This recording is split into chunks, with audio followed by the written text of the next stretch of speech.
So we can verify that two functions are inverses of one another using composition of functions, which we've talked about.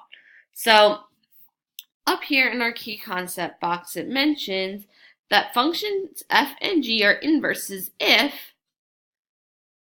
you find f of g and g of f, and when you simplify both of those, they simplify to equal just x. Then we can say the functions g is denoted by f negative 1 and read as f inverse. So we could say that they are inverses of one another. So for number 3, it says verify that f of x, which is 3x minus 5, and f negative 1 of x, so the inverse of f, is 1/3 x plus 5/3. So it's telling us that 1/3 x plus 5/3 should be an inverse, but it wants us to verify it using compositions of functions. So we need to find f of the inverse function and then the inverse function of f. So the first one I'm going to do is put the inverse into the original. So I'm going to start with the original shell here, 3x minus 5.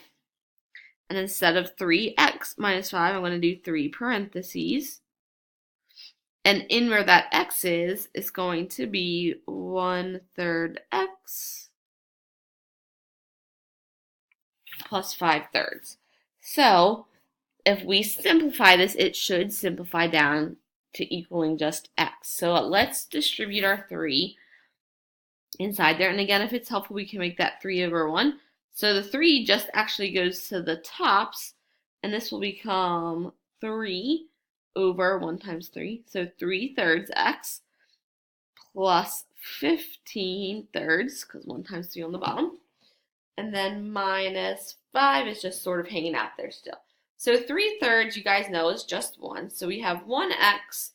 15 divided by 3 is 5. And then minus 5. So we end up with 1x plus 5 minus 5, which is just 1x. So the first one is good to go. So we need to go over here and try our second one. So now we're going to start with the inverse and plug the original into it. So instead of 1/3 x plus 5/3, we're going to do 1/3 parentheses plus 5/3. So in the parentheses, we're going to put 3x minus 5. And again, distribute that 1/3 in there. So if it's helpful, we can make everything fractions. So 1 times 3 over 3 times 1. So we end up with, again, 3/3 x. And then 1 times 5 on the top. And 3 times 1 on the bottom. So minus 5/3, and that plus 5/3 is hanging out.